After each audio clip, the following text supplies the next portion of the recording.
നമസ്കാരം. Venice tournament മറ്റൊടിയിലേക്ക് എല്ലാ മാന്യ പ്രേക്ഷകർക്കും ഹൃദയം നിറഞ്ഞ സ്വാഗതം. ഈ മത്തൻ കുത്തിയാൽ കുമ്പളം മുളക്കില്ല എന്ന് നമുക്കറിയാം അല്ലെ. ഈ പൂഞ്ഞാറിലെ കുഞ്ഞാടായിട്ടുള്ള ഈ പൂഞ്ഞാറ്റിലെ PC ജോർജ് എന്ന് പറയുന്ന ഇദ്ദേഹത്തിന്റെ ഒരു മകനുണ്ട്, ഷോൺ ജോർജ്. അപ്പനും മകനും ഇപ്പൊ BJP-യുടെ ഭാഗമാണ്. രണ്ടുപേരും അത്യാവശ്യം നല്ല രീതിയിൽ ഈ പറയുന്ന സംഘപരിവാറിനെയും അല്ലെങ്കിൽ ഈ പറയുന്ന BJP-യൊക്കെ നല്ല രീതിയിൽ ഊക്കി ജീവിക്കുന്ന അല്ലെങ്കിൽ ഊമ്പിച്ച് ജീവിക്കുന്ന രണ്ട് വ്യക്തിത്വങ്ങളാണ് എന്ന് പറയാതിരിക്കാൻ വയ്യ. എന്തായാലും പൂഞ്ഞാറിലെ ജനങ്ങൾ മടുത്ത് അവസാനം ഇയാളെ കൊണ്ടുപോയി ഒരു മൂലക്കൊണ്ടിരുത്തി. അവസാനം ഈ ജനപക്ഷം എന്ന് പറഞ്ഞൊരു പാർട്ടിയും ഉണ്ടാക്കിയിട്ട് ജനവുമില്ല, പക്ഷവുമില്ല, കക്ഷവുമില്ല എന്ന് പറഞ്ഞൊരു അവസ്ഥയാണ്. ഇപ്പം എന്താണെങ്കിലും എവിടെയാണോ പോയി ചേരേണ്ടത് അവിടെ പോയി അലിഞ്ഞിട്ടുണ്ട്. അപ്പൊ ഈ കാസ എന്ന് പറയുന്നത് കേരളത്തിലെ ഇപ്പം അറിയപ്പെടുന്ന ഒരു സംഘടനയായിട്ട് മാറിക്കൊണ്ടിരിക്കുകയാണ്. അതായത് ക്രൈസ്തവരുടെ രക്ഷകരായിട്ടാണ് ഈ കാസ ഇപ്പം ഈ ഭൂമിയിലേക്ക് ഇങ്ങനെ അവതരിച്ചിരിക്കുന്നത്. പച്ചയ്ക്ക് വർഗീയത വിളിച്ചു പറയുന്ന ഒരു വൃത്തികെട്ട വർഗീയ പ്രസ്ഥാനമാണ് ഈ കാസ. നിങ്ങൾക്ക് എല്ലാവർക്കും അറിയാം, കളമശ്ശേരിയിൽ ബോംബ് സ്ഫോടനം ഉണ്ടായി, 6 പേർ മരണപ്പെട്ടു. കേരളം കണ്ടതിൽ വെച്ചിട്ടുള്ള ഏറ്റവും വലിയ ബോംബ് സ്ഫോടനമായിരുന്നു ഈ പറയുന്ന മാർട്ടിൻ എന്ന് പറയുന്ന ഒരു വ്യക്തി നടത്തിയത്. പക്ഷെ ആ സംഭവം നടന്ന് മണിക്കൂറുകൾക്കുള്ളിൽ കേരളത്തിന്റെ മുക്കിലും മൂലയിലും പോലീസുകാർ പൊക്കിയെടുത്തത് ഇവിടുത്തെ ഒരു പ്രത്യേക മതവിഭാഗത്തിൽപ്പെട്ട ആൾക്കാരെയാണ്. അത് നിങ്ങൾക്ക് എല്ലാവർക്കും വളരെ വ്യക്തമായിട്ട് അറിയാം. പക്ഷേ ദൈവത്തിന്റെ അനുഗ്രഹം കൊണ്ട് ഈ പറയുന്ന മാർട്ടിൻ, അദ്ദേഹത്തിന്റെ മനസ്സ് എന്താണെന്ന് അറിയില്ല, അയാൾ പെട്ടെന്ന് തന്നെ ഓൺലൈനിൽ വന്നിട്ട് പറഞ്ഞു, ഇത് ചെയ്തത് ഞാനാണ്, കാരണം എനിക്ക് ഇഷ്ടപ്പെടാത്ത സംഭവം ചെയ്തുകൊണ്ടാണ് ഞാൻ ചെയ്തത് എന്ന് പറഞ്ഞതുകൊണ്ട് അവരെയൊക്കെ വെറുതെ വിട്ടു. ഇന്ന് നമ്മുടെ നിയമ സംവിധാനങ്ങൾ ഇവിടെ എന്തെങ്കിലും ഒരു ഓലപ്പടക്കം പൊട്ടിയാൽ ആദ്യം എത്തുന്നത് ഈ പറഞ്ഞ മുസ്ലിം സമുദായത്തിന്റെ നേരെ. പക്ഷെ ഈ മാർട്ടിൻ എന്ന് പറയുന്നവനൊക്കെ പക്ക കാസ വിവാദത്തിൽപ്പെട്ടവരാ. അതൊന്നും ഇവിടുത്തെ ഈ പറയുന്ന ആൾക്കാരൊന്നും മാധ്യമങ്ങളിൽ വിളിച്ചു പറയില്ല. എന്താണെങ്കിലും ഇന്നിപ്പോ ആ കേസിന്റെ അവസ്ഥ എന്താണെന്നുള്ളതിനെ കുറിച്ചിട്ടൊക്കെ നമുക്കറിയാം. കഴിഞ്ഞ ദിവസം ഈ പാലക്കാട് സ്കൂളിലേക്ക്, ക്രിസ്മസ് ആഘോഷിക്കുന്ന ഒരു സ്കൂളിലേക്ക് തീവ്രവാദികളായിട്ടുള്ള ഈ നാറികൾ വന്നിട്ട് അവിടെ കാണിച്ചിട്ട് തെമ്മാടിത്തരത്തിനെ ന്യായീകരിച്ചുകൊണ്ട് ഈ കാസ കൂസ വിവാദത്തിൽപ്പെട്ടിട്ടുള്ള ജോർജിന്റെ ഒരു സന്തതി ഉണ്ടല്ലോ, ഈ സന്തതി ഈ മാതൃഭൂമി ചാനലിനകത്ത് ചർച്ചയിൽ വന്നു. ആ ചർച്ചയിൽ വന്നപ്പോൾ നമ്മുടെ അഭിലാഷ് കൊടുക്കേണ്ടത് നല്ല കൃത്യമായിട്ട് അണ്ണാക്കിൽ അടിച്ചു കൊടുത്തിട്ടുണ്ട്. എന്താണെങ്കിലും ഈ ഒരു ചർച്ച നടക്കുമ്പോഴത്തേക്ക്, കാരണം ഇവർക്ക് ഇങ്ങനെയാണല്ലോ, ഒരു കേരളത്തിൽ BJP-യോ അല്ലെങ്കിൽ സംഘപരിവാർ പ്രസ്ഥാനങ്ങളോ എന്തെങ്കിലും ഒരു പ്രശ്നം ഉണ്ടായി കഴിഞ്ഞാൽ അതിനെ മറയ്ക്കാൻ വേണ്ടി മറ്റു പല സംഭവങ്ങളുമായിട്ട് ഇവർ വരും. കാരണം ഇതിനെ കുറിച്ചിട്ട് ഇവർ ചർച്ച ചെയ്തില്ല. അന്നേരമാണ് ഈ മുനമ്പം വിഷയം അങ്ങോട്ട് എടുത്തിട്ടിട്ട്, മുനമ്പം വിഷയത്തിൽ ഈ 10-650 കുടുംബങ്ങൾ അല്ലെങ്കിൽ ക്രൈസ്തവ കുടുംബം മാത്രമല്ല കേട്ടോ, അവിടെ എല്ലാം ഉണ്ട്, മുസ്ലിംസും ഉണ്ട്, ഹിന്ദുക്കളും ഉണ്ട്. അങ്ങനെയാണ് ടോട്ടലി 600 കുടുംബങ്ങൾ വരുന്നത്. അപ്പൊ ഇവർക്ക് എല്ലാവർക്കും ഒരേ രീതിയിലാണ് ഈ പറയുന്ന വഖഫ് ബോർഡിന്റെ നിയമം ബാധിക്കുക. എന്നാൽ വഖഫ് ബോർഡിന്റെ ആ ഒരു വിഷയം അത് അവിടെ തീർന്നിരിക്കുകയാണ്. കാരണം അവിടെ അങ്ങനെ ഒരു പ്രശ്നം ഉണ്ടാകില്ല, അത് രമ്യമായി പരിഹരിക്കും എന്ന് തന്നെ എല്ലാ മത പണ്ഡിതന്മാരും പറയുകയും ചെയ്തിട്ടുണ്ട്. ഇപ്പം ഈ ക്രിസ്മസ് വന്നതോടുകൂടി എല്ലാ അന്തപ്പുരങ്ങളും കയറി ഇറങ്ങി നിറങ്ങി വീഞ്ഞും കേക്കും ഒക്കെ തിന്ന് ഇങ്ങനെ ഉല്ലസിച്ച് നടക്കുകയാണ് ഇപ്പൊ നമ്മുടെ കേരളത്തിന്റെ ആദരണീയനായിട്ടുള്ള ഉള്ളിച്ചേട്ടനും വിവാഹങ്ങളെല്ലാം. ആ സമയത്താണ് അസ്ഥാനത്ത് അടി കിട്ടിയതുപോലെയാണ് ഈ പറയുന്ന വർഗീയവാദികൾ ഈ സ്കൂളിൽ കയറിയിട്ട് നിരങ്ങിയത്. അതിനുശേഷം പുൽക്കൂടുകൾ തകർക്കുന്ന ചില സംഭവങ്ങൾ ഉണ്ടായി.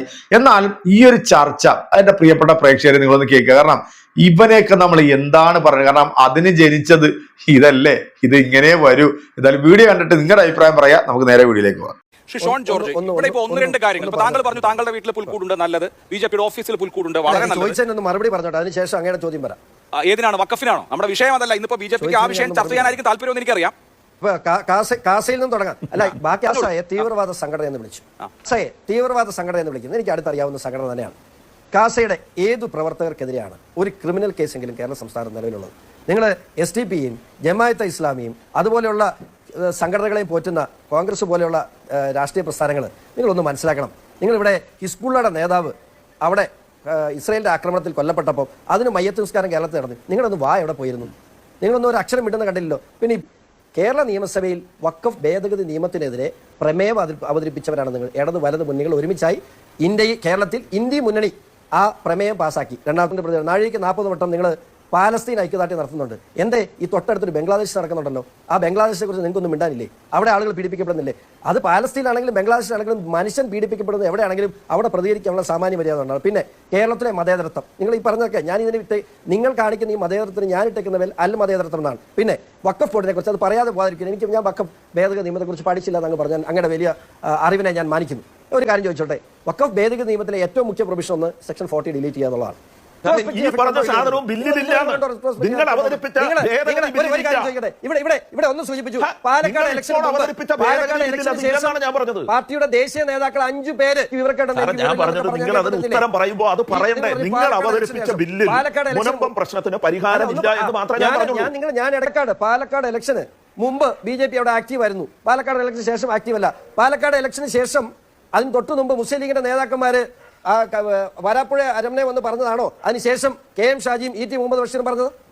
നിങ്ങൾ അതിനുശേഷം VD സതീശൻ, നിങ്ങളുടെ പ്രിയങ്കരനായ നേതാവ്, നാളെ അവിടെ പോയി കൂട്ടിരിക്കാൻ പോകുന്ന നേതാവ് എന്താ ലീഗിനുമായിട്ട് തർക്കത്തിനില്ലാന്ന്. അപ്പം മുനമ്പം ഭൂമി വക്ക ഭൂമിയാണ് VD സതീശൻ അംഗീകരിച്ചു. എന്നിട്ട് നാഴിക്ക് നാപ്പോട്ട് അവിടെ ചെന്ന് അവര് മര്യാദക്കാരായതുകൊണ്ട് തല്ല് തന്നെ ഇറക്കി വിടുന്നില്ല എന്ന് മാത്രം വിചാരിച്ചാൽ. ശരി, അപ്പൊ ഇത്രയും കാര്യങ്ങൾ പറഞ്ഞു. ഇനി ചോദ്യം ചോദിക്കാം. ഷിഷോൺ, ഇവിടെ ഹിസ്ബുള്ള മുതൽ മുനമ്പം വരെ ലോകത്തെ വിവിധ കാര്യങ്ങളെ കുറിച്ച്, സൂര്യന് താഴെയുള്ള വിവിധ കാര്യങ്ങളെ കുറിച്ച് അങ്ങ് അഭിപ്രായം പറഞ്ഞു. പുൽക്കൂടിനെ കുറിച്ച് കൂടി പറയണം. ഇവിടെ ഇപ്പൊ നോക്കൂ, ആരോപണ വിധേയമായിരിക്കുന്ന സംഘടന വിശ്വ ഹിന്ദു പരിഷത്താണ്. ആ സംഘടന ഏറ്റെടുത്തു കഴിഞ്ഞു. ഇന്നലെ ഈ ചർച്ചയിൽ വന്ന് ഞങ്ങൾ ചെറിയ കുട്ടികളിൽ മതം കുത്തിവെക്കുന്നത് കൊണ്ടാണ്, അത് മതപരിവർത്തനത്തിന്റെ തുടക്കമായതുകൊണ്ടാണ് ഞങ്ങൾ ഇടപെട്ടത് എന്ന് ആ സംഘടന സംസ്ഥാന തലത്തിൽ ഓൺ ചെയ്ത് കഴിഞ്ഞു. അവർ തള്ളിക്കളഞ്ഞിട്ടില്ല ആ ആക്രമണത്തെ. ആ സംഘടനയുടെ ജില്ലയിലെ ഏറ്റവും പ്രധാനപ്പെട്ട നേതാക്കളാണ് റിമാൻഡിലുള്ളത്. ഒന്നാമത്തെ കാര്യം, ഈ സംഘടന VHP എന്ന് പറയുന്നത് BJP പോലെ, BMS പോലെ, ABVP പോലെ പരിവാർ കുടുംബത്തിലെ, RSS കുടുംബത്തിലെ ഒരു അംഗമാണ്. ഈ സംഘടന സ്ഥാപിച്ചിട്ടുള്ളത് RSSന്റെ രണ്ടാമത്തെ സർസംഘചാലക് കൂടി ചേർന്നാണ്. ഈ സംഭവം അതിന്റെ ഡിക്ലറേഷനായി SA ആപ്തെ പറഞ്ഞ അവസാനത്തെ വാചകം, ക്രിസ്ത്യൻ, ഇസ്ലാം, കമ്മ്യൂണിസ്റ്റ് തിന്മകളിൽ നിന്ന് ഹിന്ദു സമൂഹത്തെ രക്ഷിക്കാൻ തുടങ്ങിയ സംഘടനയാണിത് എന്നാണ്. അപ്പോൾ ക്രിസ്ത്യൻ തിന്മയിൽ നിന്ന് ഹിന്ദുക്കളെ രക്ഷിക്കാൻ തുടങ്ങിയ ഒരു സംഘടന അതിന്റെ ഉത്തരവാദിത്വം നിർവഹിക്കുകയാണ് പാലക്കാട് ചെയ്തത് എന്നാണ് നമ്മൾ കാണേണ്ടത്. അങ്ങനെ തന്നെയാണ് അതിന്റെ സംസ്ഥാന കമ്മിറ്റി, അതിന്റെ സംസ്ഥാന നേതൃത്വം അത് എക്സ്പ്ലെയിൻ ചെയ്യുന്നതും. ആ വിഷയത്തിൽ എന്താണ് BJP നേതാവ് എന്നുള്ള നിലയിൽ താങ്കളുടെ അഭിപ്രായം? അതറിഞ്ഞാൽ കൊള്ളാം. ബാക്കി എല്ലാ കാര്യങ്ങളും താങ്കൾ പറഞ്ഞല്ലോ. ഇന്ന് അവരുടെ പ്രസ്താവന, ഇന്ന് ഔദ്യോഗികമായിട്ട് ആ സംഘടന ഇറക്കിയ പ്രസ്താവന ഞാൻ വായിക്കാം. പാലക്കാട് ഗവൺമെന്റ് സ്കൂളിൽ നടന്ന ക്രിസ്തുകാരുമായി ബന്ധപ്പെട്ട വിഷയത്തിൽ സന്ദീപ് വാര്യരെ സംബന്ധിച്ചാണ് പറഞ്ഞത്. അത് ഞാൻ വർഷത്തിൽ പാട്ടും നൃത്തമായ കുട്ടികളെ ഘോഷയാത്രയായി സ്കൂളിലേക്ക് പുറത്തേക്ക് കൊണ്ടുവന്നപ്പോൾ VHP കൊല്ലങ്കോട് ജില്ലാ ഇന്ന ആളുകൾ അവിടെ എത്തി ഗവൺമെന്റ് സ്കൂളിൽ ഇത്തരത്തിൽ മതപരമായ ചടങ്ങ് സംഘടിപ്പിക്കാൻ സർക്കാർ അനുവാദം തന്നിട്ടുണ്ടോ എന്ന് ചോദിച്ചു. അവിടെ നിന്നാണ് പ്രശ്നം പറയുന്നത്. അവിടെ ഉണ്ടായ പ്രശ്നത്തെക്കുറിച്ചല്ല. ഇത് BJP എന്ന് പറയുന്ന ഒരു രാഷ്ട്രീയ പാർട്ടിയാണ്. സംഘടനകൾ ചെയ്യുന്നതല്ല. മറ്റു സംഘടനകൾ CPM കാണിക്കുന്നവരല്ല. മറ്റു സംഘടനകൾ ചെയ്തത് തെറ്റാണെങ്കിൽ അത് തെറ്റാണെന്ന് പറയാനുള്ള ആർജവമുള്ള സംഘടനയാണ് ഞങ്ങൾ. അതിനപ്പുറത്തോട് ഞങ്ങൾ എന്താ ചെയ്യുക? ഞങ്ങൾ എന്താ ചെയ്യേണ്ടതെന്ന് പറഞ്ഞു തന്നെ. നിയമ നടപടി സ്വീകരിക്കണമെന്ന് ആവശ്യപ്പെടുകയും അത് ചെയ്തത് തെറ്റാണെന്ന് പറയുകയും ചെയ്തു. വടക്കുംതോർ അനിൽകുമാർ BJPയുടെ മണ്ഡല സെക്രട്ടറി ആയിരുന്നു. ബജ്രംഗ് ദളിന്റെ ജില്ലാ സംയോജകൻ,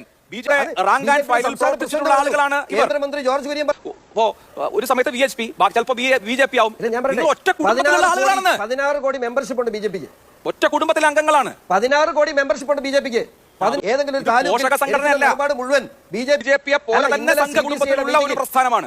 ശരി, ഓക്കെ. അതായത് CBCയുടെ ആസ്ഥാനത്തെത്തി ആ നിലപാടിന് ഇവിടുത്തെ ക്രൈസ്തവ സഭാ നേതൃത്വം പൂർണ്ണമായി അംഗീകരിക്കുന്നുകൊണ്ടാണ് ബഹുമാനപ്പെട്ട പ്രധാനമന്ത്രി അങ്ങോട്ടേക്ക് ക്ഷണിച്ചത്, അദ്ദേഹത്തെ സ്വീകരിച്ചത്, അദ്ദേഹത്തിന്റെ പ്രസംഗത്തെ കരഘോഷങ്ങളോടുകൂടി സ്വീകരിച്ചത്. നമ്മുടെ ഈ ഷോങ്കുട്ടം പറഞ്ഞ് നിങ്ങൾ എല്ലാവരും കേട്ടല്ലോ അല്ലെ? ഹിസ്ബുള്ള സംഘടനയുടെ നേതാവ് മരണപ്പെട്ടപ്പോഴത്തെ കേരളത്തിൽ നമസ്കാരം നടത്തി. എവിടെ ലോകത്ത് ഏതൊരു മുസൽമാൻ മരിച്ചാലും അതിനുവേണ്ടി മയ്യത്ത് നിസ്കരിക്കുക എന്നുള്ളത് അവരുടെ ഒരു വിശ്വാസമാണ്. അതിനകത്തൊക്കെ ചോദ്യം കിടത്താൻ നീ ആരാടാ ഊളെ? എന്താണെങ്കിലും ഹിസ്ബുള്ള എന്ന് പറയുന്നത് ലോക രാജ്യങ്ങൾ തീവ്രവാദ ലിസ്റ്റിൽ പെടുത്തിയിട്ടുണ്ടോ ഇല്ലെന്നുള്ളതിനെ കുറിച്ച് എനിക്കറിയില്ല. ഇനിയിപ്പോ ഷോണിന് അങ്ങനെ എന്തെങ്കിലും അറിയാവുന്നുണ്ടെങ്കിൽ എനിക്കറിയില്ല. സ്വന്തം രാജ്യത്തിന്റെ നിലനിൽപ്പിന് വേണ്ടി പോരാടിക്കൊണ്ടിരിക്കുന്ന ഒരു സംഘടനയുടെ ആൾക്കാർ മരണപ്പെടുമ്പോൾ സ്വാഭാവികമായിട്ടും ആ മതത്തിൽപ്പെട്ട ആൾക്കാർ ചിലപ്പം ചിലപ്പോൾ ഇങ്ങനെയുള്ള കർമ്മങ്ങൾ നടത്തിയെന്നിരിക്കും. എന്നാൽ ഇന്ന് രാജ്യം കണ്ടത് വെച്ചിട്ടുള്ള ഏറ്റവും വലിയ തീവ്രവാദികളാണ് ഈ പറയുന്ന ഇസ്രയേൽ എന്നുള്ളത് ആർക്കാണ് അറിയാൻ സാധിക്കാത്ത, ക്രൈസ്തവരെ പോലും ഉൾക്കൊള്ളാത്ത, ക്രൈസ്തവ മതവിശ്വാസങ്ങളെ പോലും ഉൾക്കൊള്ളാത്ത ഇസ്രയേൽ എന്ന് പറയുന്ന ഒരു ജൂത രാഷ്ട്രത്തിന് വേണ്ടി ഈ ചാനലിനകത്ത് വന്നിരുന്നുകൊണ്ട് ഇങ്ങനെ ഇളിക്കുന്ന ഇവനിക്കൊക്കെ അഭിലാഷ് ഇതല്ല ഇതിന്റെ അപ്പുറം മറുപടി കൊടുക്കും. പിന്നെ ഈ പറഞ്ഞ ക്രൈസ്തവ സ്നേഹം കാണിക്കുന്നുണ്ടല്ലോ ഇപ്പൊ ഈ ഊളകളൊക്കെ. പ്രിയപ്പെട്ട പ്രേക്ഷകരെ, ക്രൈസ്തവ സമൂഹത്തെ വഞ്ചിച്ചും ക്രൈസ്തവ സമൂഹത്തെ ചതിച്ചും ജീവിക്കുന്ന യൂദാസിന്റെ ഇനത്തിൽപ്പെട്ടിട്ടുള്ള ആളാണ് ഈ അപ്പനും മോനും എന്നുള്ളത് കേരളത്തിലെ ബോധമുള്ള ആൾക്കാർക്ക് ആർക്കാണ് അറിയാൻ സാധിക്കുക. കാരണം ഇവന്റെയൊക്കെ നേട്ടങ്ങൾക്ക് വേണ്ടി മാത്രമാണ് ഇവനൊക്കെ ഈ BJP എന്ന് പറയുന്ന ഒരു പ്രസ്ഥാനം. ഇന്ന് ഭരണമില്ലാന്നുണ്ടെങ്കിൽ ഇവനൊക്കെ അടുത്ത വേറൊരു വഴിക്ക് ചാടും. അത് കാലം തെളിയിക്കും. അത് അന്നേരം നിങ്ങൾക്ക് എന്തായാലും ഒരു മനസ്സിലാക്കി. ഒരു വീഡിയോയിൽ ഈ ഊള പറഞ്ഞിട്ടുള്ള ഈ കാര്യങ്ങൾക്കൊക്കെ കൃത്യമായിട്ടുള്ള മറുപടി എന്റെ പ്രിയപ്പെട്ട പ്രേക്ഷകരായിട്ടുള്ള നിങ്ങൾ കൊടുക്കുമെന്നാണ് എൻ്റെ ഒരു വിശ്വാസം. അടുത്തൊരു വീഡിയോ കാണാം. അതുവരേക്കും എല്ലാവർക്കും നല്ലത് മാത്രം വരട്ടെ, നല്ലത് മാത്രം ചിന്തിക്കുക. ഇതുപോലുള്ള ഊളകളെയൊക്കെ സമൂഹത്തിൽ ഒറ്റപ്പെടുത്തി നിർത്തുക എന്ന് മാത്രമേ പറയാനുള്ളൂ. അടുത്തൊരു വീഡിയോയിൽ കാണാം. അതുവരേക്കും ബൈ.